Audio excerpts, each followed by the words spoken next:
Olá, gente, tudo bem? Como vai? Boa noite. A gente vai fazer uma live hoje bastante interessante, né? Que é o impacto da MP 927 no SST, né? Saúde e Segurança do Trabalhador, né? Então a gente teria a participação da professora Rafaela, mas infelizmente ela me ligou: Gustavo, estou desesperada. Um professor lá onde eu dou aula faltou, vou ter que dar essa aula online. O que que eu faço? Dou essa aula ou não dou essa aula? Faço a live ou não faço a live? O que que eu faço? Eu falei: Rafa, seguinte, hoje, com essa crise que está de emprego, garanta o teu emprego. Vai lá, faça a sua aula, que eu faço a live aqui sozinho sobre os impactos da MP 927 na saúde e segurança do trabalhador. Eu escrevi um artigo sobre isso. Quem quiser receber esse artigo, tá? Só entrar em contato comigo pelo meu Instagram, tá? Pelo meu direct, que eu mando esse artigo para você na íntegra, tá? Eu mando esse artigo para ti, tá? Bom, mas eu tenho aqui que fazer um resumo do que eu vou falar. Bom, nós tivemos lá a MP 927, né? Ela foi uma medida provisória, obviamente, de urgência, né? Uma medida provisória de urgência, ou seja, ela nasceu com um objetivo. E qual que é o objetivo dessa MP?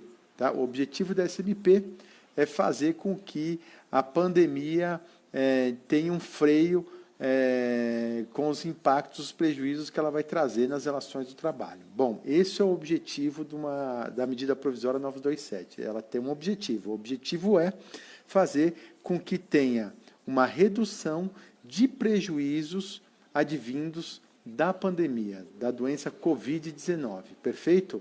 Muito bem. Esse é o objetivo da MP. Tá, aí eu preciso analisar se a MP atingiu esses objetivos. Os objetivos de tentar reduzir o prejuízo que vai trazer nas relações do trabalho. Perfeito? Principalmente com relação aos dois atores da relação de trabalho. Quem são os dois atores da relação de trabalho? Empregador e empregado. Portanto, a ideia é reduzir os prejuízos para os dois atores das relações laborais. Muito bem. Foi uma medida provisória um tanto quanto conflitante, essa medida provisória.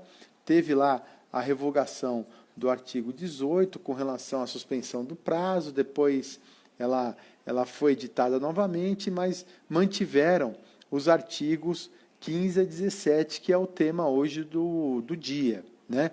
Que é o tema que atinge a segurança e saúde do trabalhador. E o que acontece com esse artigo? Esse artigo me preocupou muito. Eu que advogo para as empresas, tá? Tenho uma preocupação muito grande com os benefícios por incapacidade. Aqueles benefícios por incapacidades que são concedidos, eu tenho uma preocupação muito grande, porque isso vai majorar no FAP da empresa, porque isso vai fazer com que a empresa tenha um alto índice de sinistralidade, que pode trazer uma ação regressiva e que pode trazer, inclusive, um auto de infração pelo número de afastamentos que a empresa tem. Então, estou aqui a falar de uma advocacia previdenciária empresarial, que é a minha praia. Tá? Então, a ideia é trazer um pouquinho dessa advocacia previdenciária empresarial. Perfeito? Bom, como a gente faz esse monitoramento da gestão de sinistralidade, a gente monitora os afastamentos da empresa acidentários. Quais são os benefícios acidentários, gente? Os benefícios acidentários são aqueles advindo de uma doença ocupacional ou de um acidente do trabalho propriamente dito. Então, aqueles afastamentos por doença ocupacional, uma doença do trabalho ou um acidente do trabalho são considerados benefícios por incapacidades. Benefícios esses que terão um impacto na tributação da empresa, na tributação da empresa. Então, a ideia minha é o quê? É de monitorar esses afastamentos. Pois bem, para que eu possa monitorar esses afastamentos, eu tenho que trabalhar com uma equipe multidisciplinar da empresa. Qual que é a equipe multidisciplinar da empresa? A equipe multidisciplinar da empresa, antes de eu falar da equipe multidisciplinar, deixa eu perguntar para vocês, vocês estão ouvindo o meu áudio bem? Está bem o áudio aí ou não? Ou está baixinho? Senão eu falo mais alto. Deixa eu perguntar para o pessoal se está bom o áudio ou tem que falar um pouquinho mais alto. Esperar o pessoal se manifestar aí. Tá bem. Bom, olha lá. Sim, tá bom, olha lá. Bacana. Então, vamos lá. Vamos continuar, então. Quando eu vou trabalhar com o grupo multidisciplinar da empresa, quem que faz parte desse grupo disciplinar da empresa? A engenharia de segurança do trabalho, os técnicos de segurança do trabalho, o ambulatório. Ambulatório compõe quem? Os médicos, os enfermeiros, os assistentes sociais, né? Isso faz parte da minha equipe multidisciplinar, obviamente, em conjunto com quem? Com o RH e quem faz o trabalhista da empresa, se é interno ou externo. Geralmente, as empresas acabam nos contratando para fazer a área previdenciária e trabalhista, porque tem um link entre elas. Mas tem empresas que preferem manter o contrato antigo com aquele escritório da advocacia trabalhista, então a gente tem que trabalhar em conjunto, perfeito? Bom, então eu tenho que fazer todo um mapeamento de risco linkado com a segurança do trabalho e a medicina do trabalho. Então, são áreas conexas. Tá? Se eu não fizer um bom trabalho na engenharia de segurança do trabalho, que é um bom treinamento, né? Passar a ordem de serviço, fazer com que ele tenha noção da ordem de serviço, fazer com que ele tenha noção do serviço qual ele vai exercer, da atividade a qual ele vai exercer, os riscos que tem, a ergonomia, a postura, qual a postura que ele tem que estar para que não venha nenhuma doença ergonômica, para que tenha todo um trabalho, para que ele não tenha uma doença ocupacional, para não chegar no ambulatório, passa primeiro pela engenharia de segurança do trabalho. Então, se tiver um trabalho de engenharia de segurança do trabalho razoável, pode crer que a empresa vai ter aí um grande número de afastabilidade por doenças ocupacionais. Então, uma das partes principais da empresa é, obviamente, a segurança do trabalho. É a integração, fazer uma boa integração do empregado, dessa integração, fazer um excelente treinamento para o empregado, apresentar os EPIs, os quais ele tem que utilizar, pedir para que ele faça qualquer reclamação com relação à sua postura, fazer uma investigação ampla daquela doença ocupacional que teve naquele setor. Então, se teve um setor lá que adoeceu aquele empregado, fazer uma grande varredura do porquê que aconteceu aquela doença ocupacional, o acidente de trabalho, né, para que não tenha um grande índice de afastabilidade. Muito bem. Feito isso, o empregado começa a trabalhar, obviamente ele passou pelo exame admissional, ok no exame admissional, e aí... Olá, gente, acho que deu uma trancadinha aí, né? Tudo bem? Acho que trancou um pouquinho, né? Estão me ouvindo? Deu uma travadinha aí.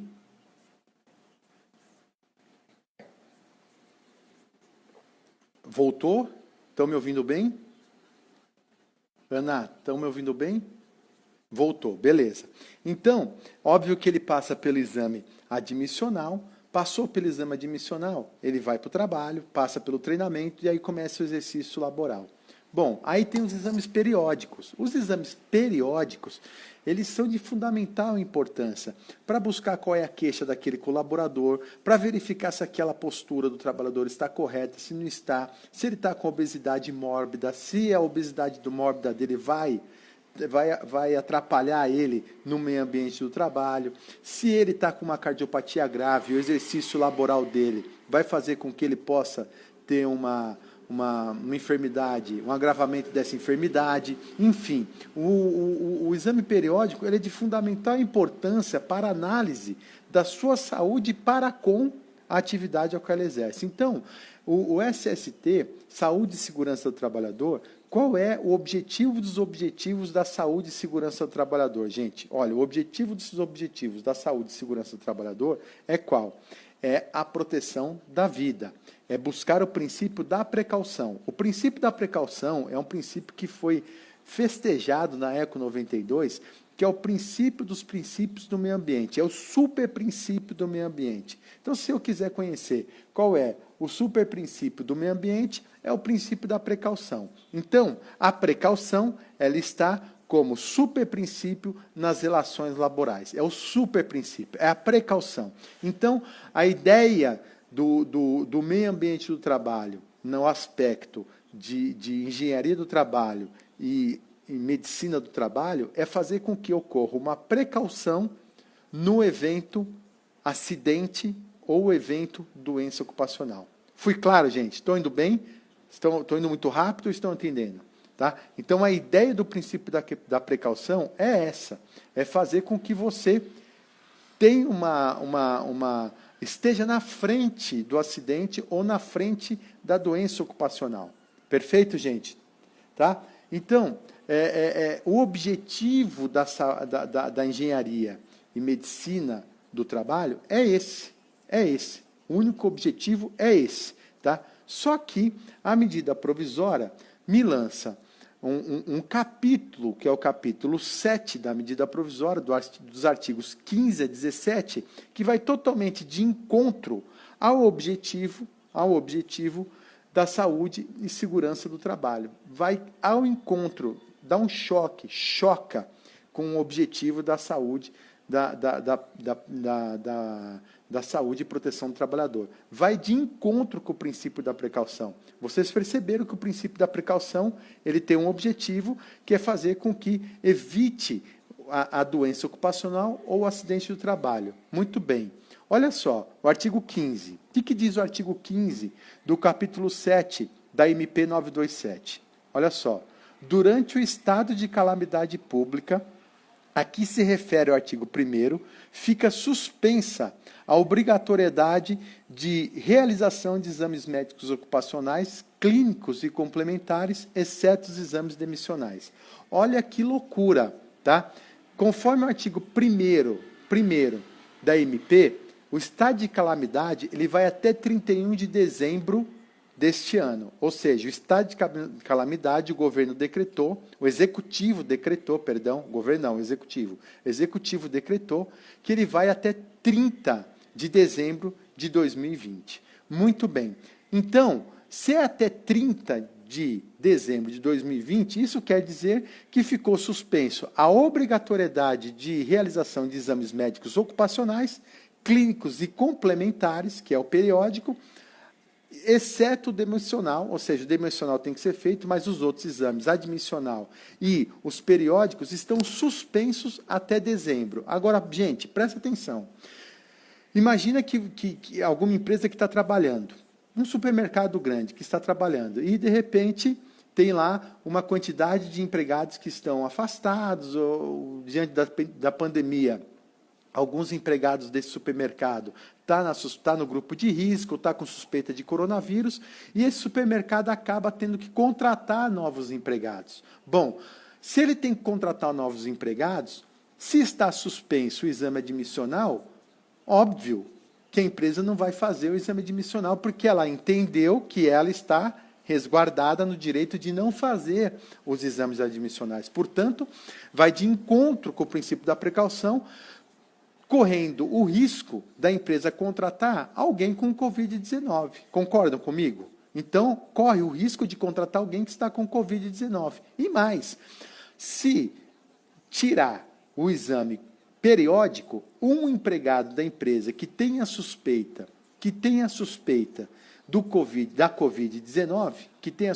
Covid-19, ele vai até o SUS. No SUS, o médico vai falar que é uma pequena gripe, ele volta a trabalhar. E aí não tem nenhum médico no ambulatório da empresa para verificar se ele está realmente com a Covid-19 ou não. Portanto, ele pode estar com a Covid-19 e não tinha nenhum médico lá para fiscalizar por determinação de uma medida provisória do Poder Executivo. Uma loucura isso. Isso vai de encontro com o princípio da precaução. Então, a empresa pode estar correndo um grande risco de contratar um empregado contaminado com a Covid-19 ou ter um empregado com a suspeita da Covid-19 e não ter nenhum médico para avaliar. Olha que doido isso, o Isaías falou. Que doido isso, realmente é muito louco isso aí, é muito louco. E vamos continuar então com a loucura, ô Isaías. Olha só, parágrafo 1º do artigo 15. Os exames a que se refere o CAPT serão realizados no prazo de 60 dias contados da data do encerramento do estado de calamidade pública. Portanto, as empresas têm até 60 dias para fazer, após 31 de dezembro de 2020, todos os exames admissionais e periódicos. Gente, então não teve uma barreira para coibir que venha empregados doentes ou que empregados com a suspeita do Covid-19 fiquem na empresa. Porque se vai ter que fazer esses exames 60 dias após o estado de calamidade, não tem mais sentido você manter o exame lá, até porque ele já morreu ou ele contaminou uma série de empregados que essa pandemia não vai parar nunca, vai continuar contaminando empregados e mais empregados e mais empregados. Portanto, uma loucura isso. Ainda com a loucura, no parágrafo 2º, ele diz assim: na hipótese de um médico coordenador do Programa de Controle Médico e Saúde Ocupacional. Portanto, uma empresa grande, ele tem um coordenador, um médico coordenador do Programa de Controle Médico e Saúde Ocupacional. Se esse coordenador considerar que a prorrogação representa risco para a saúde do empregado, o médico indicará ao empregador a necessidade de sua realização. Olha que loucura. O executivo passou simplesmente essa responsabilidade, essa obrigação para o médico coordenador do Programa de Controle Médico. Então, o médico coordenador agora ficou com toda a responsabilidade. Estão a perceber? O médico coordenador passaram a ter essa responsabilidade se irão ou não fazer os exames ocupacionais. Uma loucura. Então, qual é a minha recomendação como advogado de empresa? Qual é a minha recomendação para as empresas às quais eu advogo? Não suspenda o ambulatório. Mantenha os exames admissionais e mantenha os exames periódicos. Não suspenda. Por quê? Porque se amanhã houver uma contaminação generalizada dentro da sua empresa, tá? Isso vai dar anexo de causalidade, porque você assumiu a responsabilidade de dispensar o corpo médico.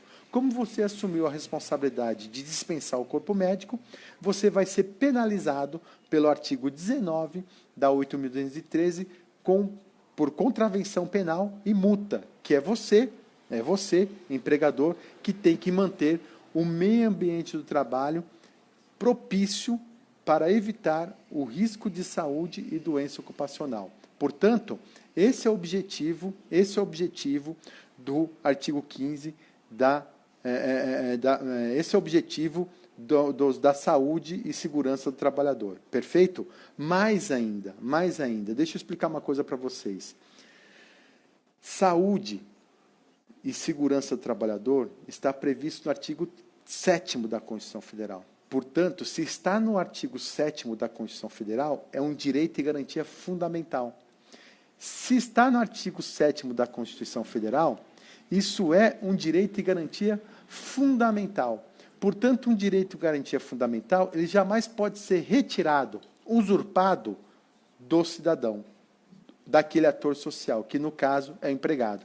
Jamais pode uma medida provisória contrariar uma cláusula pétrea, porque o artigo 7º é uma cláusula pétrea. Portanto, esse artigo 15 a 17 que o Bolsonaro criou, fere o artigo 7º, 22, artigo 7º, 22 da Constituição Federal, tendo em vista que a saúde e segurança do trabalhador está previsto dentro de um direito e garantia fundamental. Direito esse garantia fundamental que jamais poderia ser tocado, jamais poderia ter sido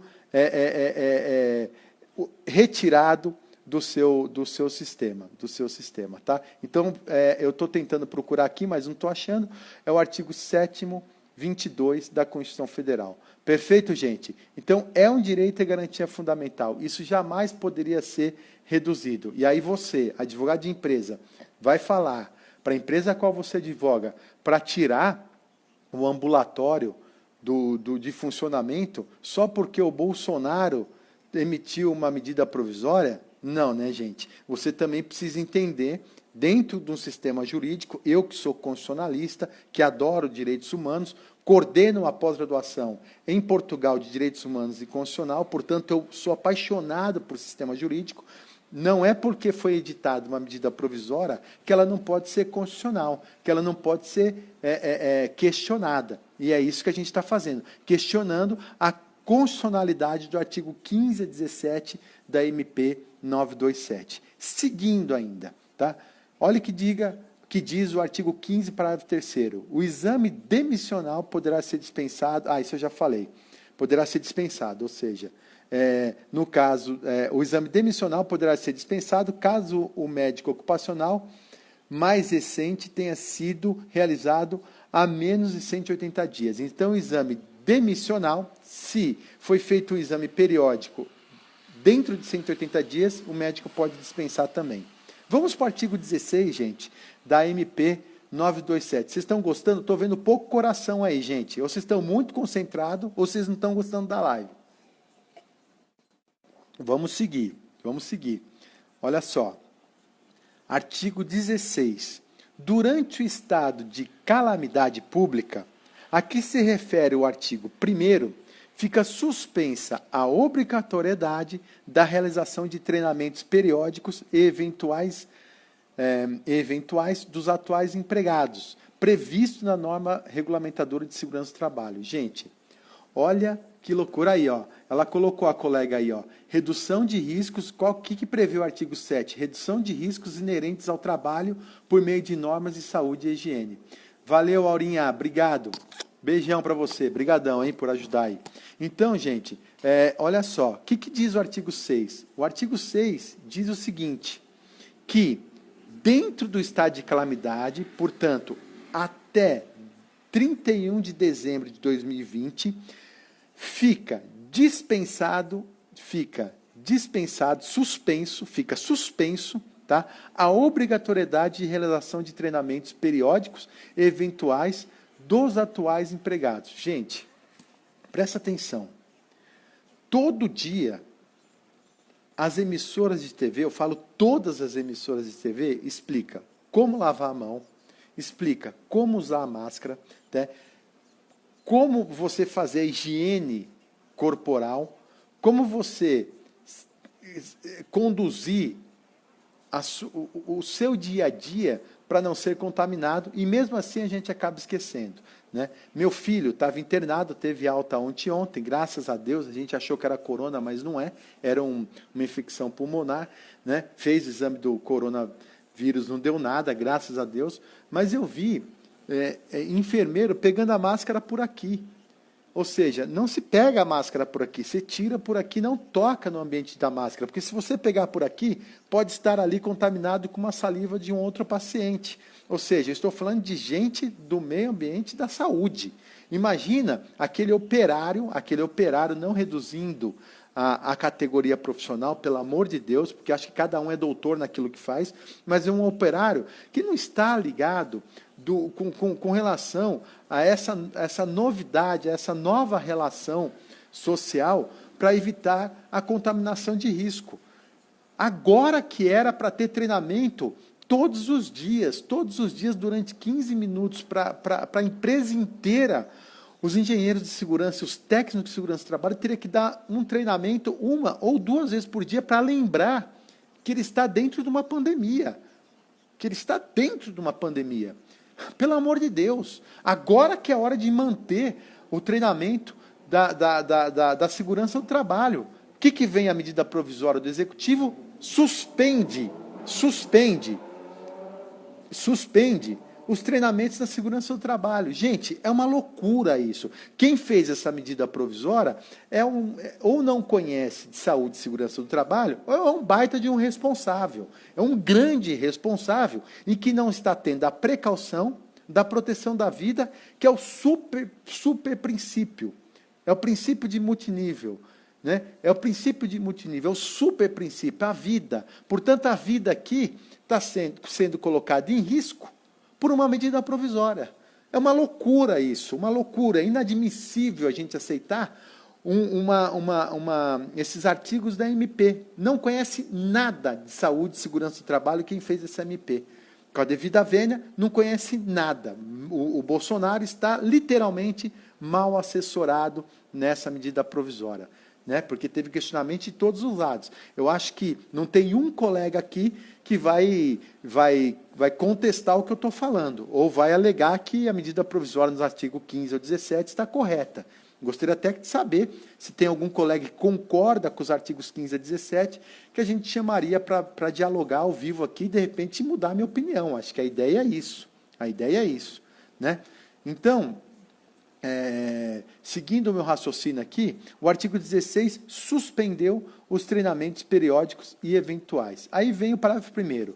Os treinamentos de que trata o caput serão realizados no prazo de 90 dias contados da data do encerramento do estado de calamidade. Então, acabou o estado de calamidade, chegou dia 31 de dezembro de 2020, os engenheiros de segurança têm até 90 dias para fazer os treinamentos periódicos e etc. Gente, sem noção, sem razoabilidade nenhuma, essa medida provisória no artigo 15 a 17. Parágrafo 2º. Durante o estado de calamidade pública, que se refere ao parágrafo 1º, os treinamentos de que trata o CAPT poderão ser realizados na modalidade de ensino à distância e caberá ao empregado observar o conteúdo prático, de modo a garantir que as atividades sejam executadas com segurança. Gente, vem cá. Vamos lá. Se não está sendo feito exame admissional, exame médico admissional, se não está tendo treinamento para integração do colaborador, se passou uma moto aqui, um demônio com essa moto, porque faz tanto barulho com essas motos, isso aí fere a saúde de qualquer pessoa, né, gente? Olha lá, vamos lá. Ele fica surdo com a moto, depois reclama que é a empresa que lhe deixou surdo, né, gente? É sempre assim, né? Mas vamos lá, olha só. Como é que você permite que esse treinamento seja feito à distância? Vamos lá, quem conhece um pouquinho das NRs, das normas regulamentadoras, você vai lembrar que as normas regulamentadoras, né, e a CLT, né, e todas as normas de segurança do trabalho, incumbe a empresa a fiscalizar o ambiente do trabalho, fiscalizar a utilização de EPI, fiscalizar a postura, fiscalizar tudo inerente aos riscos de acidente ou saúde do trabalhador. Como é que você vai permitir com que isso seja feito à distância? Como é que você vai permitir com que isso seja feito à distância sem fiscalização? Você, advogado e advogada que está me assistindo, você daria esse tipo de consultoria? Olha, gente, a MP, viu, empresa? A MP permitiu que você faça isso à distância. Olha, não precisa nem visitar a empresa, viu? Faz à distância, não precisa da fiscalização. Sabe o que vai acontecer? Vai acontecer um acidente, vai acontecer um adoecimento, vão entrar com ação trabalhista e sabe o que o juiz do trabalho vai falar?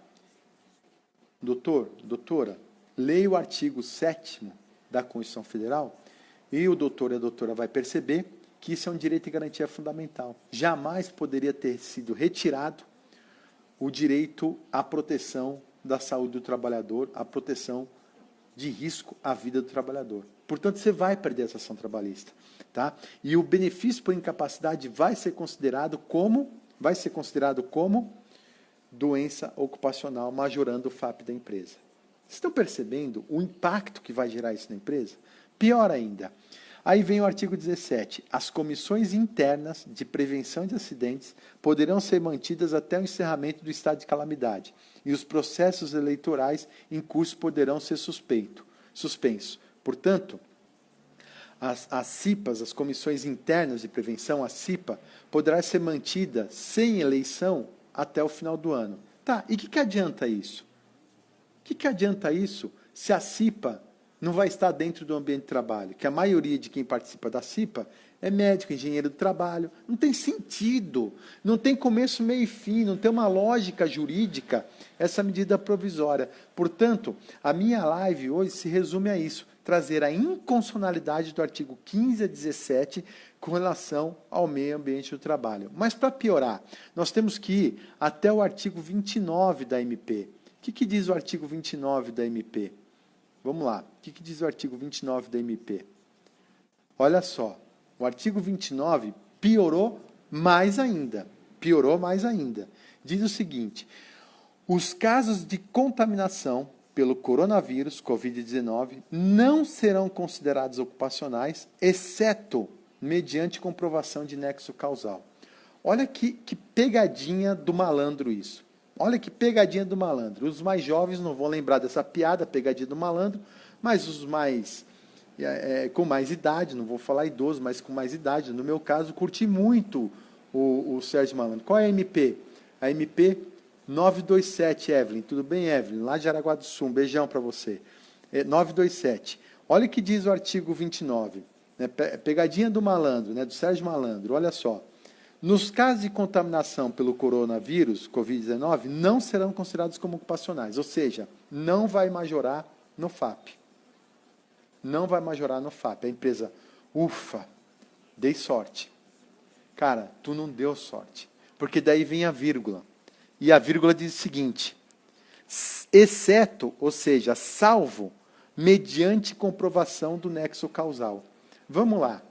Se você não deu a devida proteção do meio ambiente do trabalho, se você não deu treinamento do meio ambiente do trabalho conforme deveria ter feito, se você não fez exame periódico para verificar se ele está contaminado nesse período de pandemia, se você não fez exame admissional para verificar se esse funcionário contratado está contaminado ou não, de quem que é a culpa? De quem que é a culpa da contaminação generalizada dentro da empresa?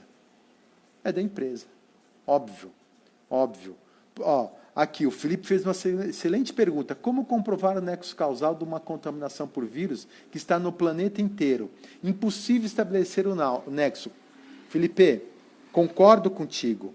Mas onde que vai pegar essa questão do artigo 29? Isso vai pegar no seguinte: se a empresa, a obrigação da empresa, eu acabei de falar que tem previsão constitucional, é um direito de garantia fundamental, do empregador zelar pelo meio ambiente do trabalho. Felipe, se você concordar comigo que o artigo 15 a 17 é inconstitucional, ou seja, é proibido eu tirar o engenheiro de segurança do trabalho dentro da empresa para dar os devidos treinamentos. Se está proibido eu tirar o ambulatório, se é inconstitucional eu tirar o ambulatório dentro da empresa, se a empresa não cuidou do meio ambiente do trabalho, dando o EPI de maneira eficaz, dando treinamento para a sua higienização, não dando treinamento de espaçamento entre os colaboradores, você acha que isso não vai considerar como culpa da empresa? Olha que a doutora Vanessa lá de Santa Cruz acabou de falar. Essa disposição é útil para as empresas que estão com trabalhadores em home office. Assim como para evitar aglomeração de empregados nos treinamentos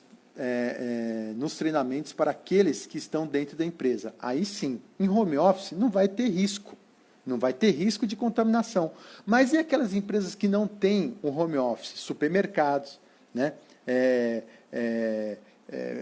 Hortifruti granjeiro, ou seja, aquelas atividades que estão abertas para nos atender, até restaurantes. Gente, restaurante, as pessoas trabalham uma do lado da outra, né? Ali cozinhando, etc. Supermercado, você vai ao supermercado, tá? Isso aí fica difícil. Ó, o que o Felipe falou? De fato, no mínimo um com causa pode ficar caracterizado. O senhor está certo, exatamente, Felipe. Você conhece a Justiça do Trabalho, você vai perceber que, pela história da Justiça do Trabalho, nós temos vários juízes que são tendenciosos. Isso aí é jurisprudência. Denuncia. Jurisprudência traz que a Justiça do Trabalho é tendencioso. Agora, o que eu estou dando de orientação para as empresas que eu advogo? O que eu estou dando como orientação? Não suspender os treinamentos, não suspender os exames periódicos, os exames médicos, continuar com esse setor ativo, para que se o Ministério Público do Trabalho entrar com um auto de infração, ou a Procuradoria do INSS entrar com uma ação regressiva, você ter como tese de defesa o seguinte: olha, gente, eu estava aqui com a minha empresa apta para a segurança e saúde do trabalhador. Eu estava com a minha saúde e segurança do trabalho íntegra. Ou seja, toda a equipe multidisciplinar que envolve saúde e segurança do trabalhador estava na empresa, ninguém foi omisso, ninguém deixou de dar treinamento, ninguém deixou de dar EPI, com certeza você vai ter subsídio para fazer uma boa defesa. Por quê? O advogado e a advogada que está achando que esse artigo 29, que vai ter dificuldade de comprovar o nexo causal, olha, não dê essa consultoria para a empresa que você advoga, porque tu vai ter uma invertida.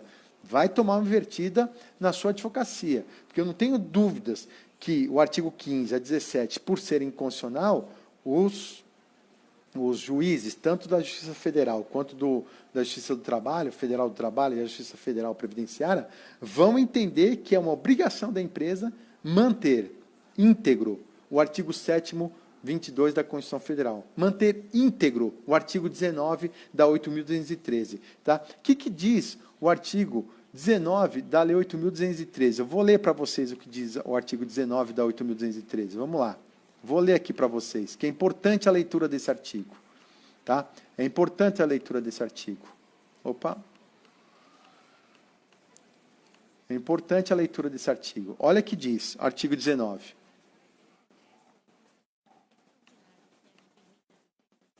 Acidentes do trabalho é o que ocorre pelo exercício do trabalho, a serviço da empresa, ou do empregador doméstico, ou pelo exercício do trabalho dos segurados referidos no artigo 11, tal. Aí vem o parágrafo 1º. Olha o que diz o artigo, parágrafo 1º, anotem aí, parágrafo 1º do artigo 19. A empresa é responsável pela adoção de uso das medidas coletivas e individuais de proteção e segurança de saúde do trabalhador. A lei ordinária fala isso. Além da Constituição Federal, nós temos a lei de nível ordinário, a nível de lei ordinária. A lei ordinária reza que a empresa é responsável pela adoção de uso das medidas coletivas e individuais para a segurança da saúde do trabalhador. E aí vem o artigo 2º, o parágrafo 2º do artigo 19, que diz o seguinte: constitui contravenção penal punível de multa deixar a empresa de cumprir as normas de segurança e higiene do trabalhador. Olha só, constitui uma contravenção penal, tá? Passível de multa. E vem o parágrafo 3º do artigo 19. Olha só, é dever da empresa prestar informações pormenorizadas sobre os riscos de operação a executar e do produto a manipular. Gente, isso aqui está totalmente ligado à pandemia. Tá? É dever da empresa prestar informações pormenorizadas, tá, sobre os riscos da operação a executar. Só que aí, gente, vem o artigo 20 e diz o seguinte, 21, está aqui, ó. O artigo que eu estou querendo dizer aqui, deixa eu ver aqui, o artigo 20... não são consideradas, artigo 20, parágrafo 1º. Gente, vamos lá. O que não é considerado como doença ocupacional? Se você ler a letra D, anotem aí, letra D, parágrafo 1º do artigo 20 da Lei 8.213 de 91. O que diz o artigo 20 da Lei 8.213 de 91? Doenças endêmicas, portanto, Covid-19, tá? Doenças endêmicas adquiridas por segurado habitante na região em que ela se desenvolva, portanto, Brasil, como o Felipe disse, planeta Terra, o Covid está no planeta Terra, tá? Salvo comprovação que é resultante de exposição ou contato direto determinado por doença do trabalho. Olha só o que diz o artigo 20, parágrafo 1º, letra D. Doença endêmica adquirida por segurado habitante em região em que ela se desenvolva, não é doença ocupacional. Não é doença ocupacional. Salvo comprovada de que é resultante de exposição ou contato direto determinado pela natureza do trabalho. Gente, médico, enfermeiro. É da natureza do trabalho. Agora, pode até o juiz trazer um juízo de ponderação, de falar, olha, era uma pandemia, isso era genérico, portanto, eu não vou penalizar a empresa, salvo se cumpriu com as normas de segurança do trabalho. Então, se você assessorou uma empresa dizendo para dispensar os médicos, dispensar os engenheiros de segurança do trabalho, você vai tomar ferro nessa interpretação hermenêutica, tá? Hermenêutica teleológica do quê? De aplicar esse artigo desfavorável a você. Em que pese esse artigo ser favorável às empresas, vai ser desfavorável se você não aplicou o artigo 19, que é o quê? Que é a excelência na adoção, de usos e medidas coletivas individuais para a saúde e proteção do trabalhador. Você vai tomar uma invertida. Então, calma. Esse artigo 15, a 17 e o 29 da lei, da MP 927, vai de encontro com o artigo 19 e 20 da 8.213, portanto, eu estou falando de legalidade, ele é ilegal e ele é inconstitucional pelo artigo 7º, 22 da Constituição Federal. Encerro minha live aqui. Ou seja, o artigo 17, 15 a 17 da MP 927, tá? Ele é inconstitucional e ilegal porque fere o artigo 19 e 20 da 8.213 e o artigo 7º, 22 da Constituição Federal. Encerro minha live aqui, né, fazendo uma divulgação desse livro, tá? Desse livro. Quem assistiu essa live aqui, eu vou tirar uma foto dessa live e vou fazer um sorteio. É só lá no meu Instagram, tá? Marcar um amigo, tá? E fazer um comentário da minha live lá. Vou fazer uma foto aqui, tá, gente? Opa, mudou aí. Espera aí que eu vou fazer a foto de novo. Mudou, vamos lá. Aí. Aline, tira uma foto aí, Aline. Tira uma foto bacana aí, tá? Bacana, gente, bacana. Então, olha só, vai lá no meu Instagram, tá? Vou fazer o sorteio desse livro. O livro está esgotado, portanto, o único que tem esse livro sou eu. O livro está esgotado, tá? Vou fazer um sorteio desse livro amanhã, tá? Vou fazer esse sorteio do livro amanhã, no decorrer do dia, eu vou fazer o sorteio do livro, tá bom, gente? Olha, espero que vocês tenham gostado da live.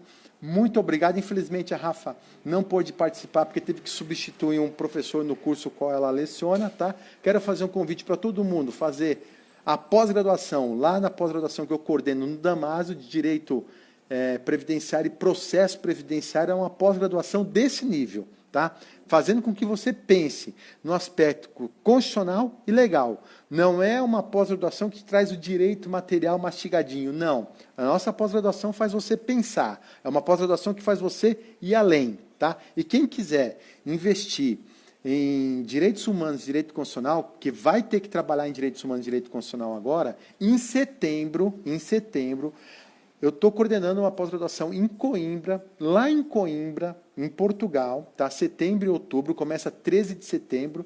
Você vai ficar 21 dias estudando em Portugal. Olha que legal, 21 dias estudando em Portugal, tá? E é uma pós-graduação de direitos humanos, direito constitucional, do direito do trabalho e previdenciário. Olha só, é uma pós-graduação de direitos humanos, direito constitucional, do direito do trabalho e direito previdenciário, com as maiores autoridades da Europa, os maiores constitucionalistas da Europa e do mundo, tá? Os maiores autoridades de direitos humanos estarão lecionando nesse curso. 21 dias lá em Portugal, são 84 aulas, é uma imersão dentro de direito constitucional, direitos humanos, direito do trabalho e previdenciário, é uma imersão em 84 aulas que você vai ter lá nessa pós-graduação em Portugal. E o mais legal é estudar em Coimbra, gente. É maravilhoso estudar em Coimbra.